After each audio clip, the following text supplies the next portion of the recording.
See, ordinarily when we do a show, we change the words to the songs based on what happened that day. My favorite show of the bunch here was the second show on the first night, where we changed everything. And that's when I enjoy the show. If I can laugh when I'm on stage because, you know, something creative is happening in that regard, that's when I really enjoy the show. Yet last night's show was competent and it was tight, and it was done because we are making a CD live at the Odeon Hammersmith. So people from the company said, well, you know, you can't just go around and change all these lyrics, so people want to hear the real lyrics. And, you know, so I said, okay, play it straight. So I went out there and played it straight. And also it was being videotaped by French television, and you can't be too far out, you know, when you're doing that, because how are they going to subtitle it? Yes. I thought playing in France for them was quite a treat. They wanted that. That's the reason why they came to do it, because In France is being released as a single on the continent. A single? Mm-hmm. Are you surprised actually by, because it's a direct insult to the French if the French... No, it's not. It is fair commentary on what Frenchness means to a person who is not French and has to be subjected to Frenchness. It is not a put down of the French. It is the facts. Yes. Now, I was able to ascertain from some interviews I did in France that the toilet that we're speaking of in this song is referred to in France as the Turkish toilet.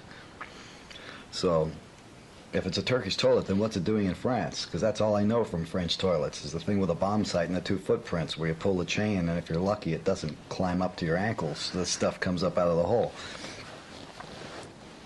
But all the stuff in that song is true, including the mystery blowjob that happened to one of the guys in the band. You know, he started with his green fudge coming out of his weenie, and he didn't realize that you could get this disease from sticking it in somebody's mouth. That was because he was a chump.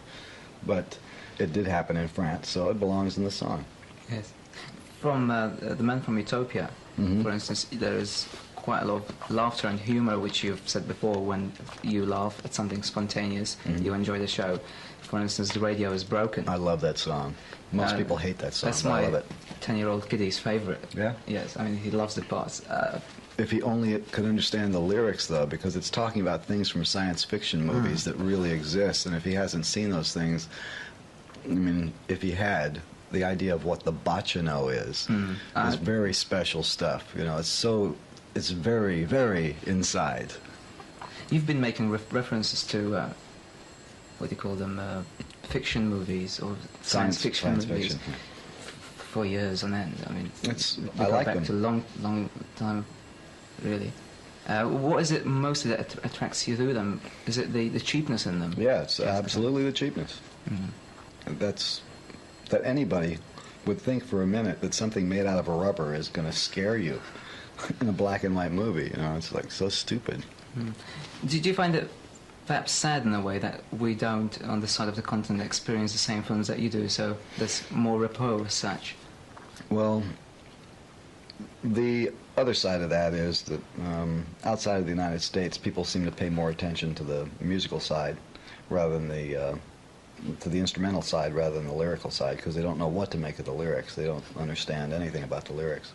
Even the words they think they understand are being used in ways that they don't understand. So maybe it balances out. The United States are more oriented toward the words and less toward the music. So when you come here, do you actually have to prepare a special show?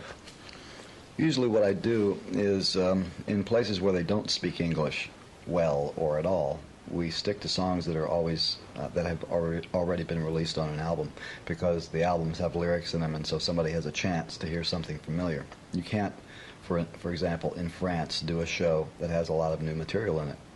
It's just totally senseless. Or Spain, too.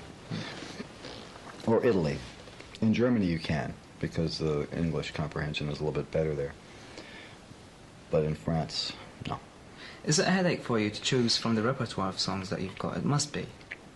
Well, the repertoire that we choose from for this particular band is 65 songs that they can play without worrying. That's 3 shows worth of material, and every show is different. Each night before the show, I make up a list of what they're going to play that night, and that way we don't get bored. And each day, during the sound check, we rehearse new songs that we're going to put into the show. Does that happen with every band that you normally have? Every band, yeah. 65 or approximately? Well, the band in 82 knew 85. Yes. but they'd been together a little bit longer. Because I quite like the selection that you did yesterday. Obviously, for nostalgic reasons, doing things from the live album, the Roxy album, and some of them even going way, way back, and also the interest that you've always had in doo-wop, doing that. And this so band can do doo-wop. You know, the other bands I've had couldn't really get to it, but we have the voices to cover the doo-wop stuff pretty good. 4 vocals on it, which is quite good, I thought. Yeah. Real doo-wop is with a quintet. Yes. The one thing which people ask me all the time is when they make reference to you, is like they find it very difficult to put the thing to say where is Frank Zappa at these days. For instance, like well, the question is, who cares? That's right. Why should I be anywhere? The fact is, I'm still making music of all different kinds, and why should I be anywhere that you want me to be? You know, it's like I shouldn't live in a box. It's not like the thing on this guy's hand here.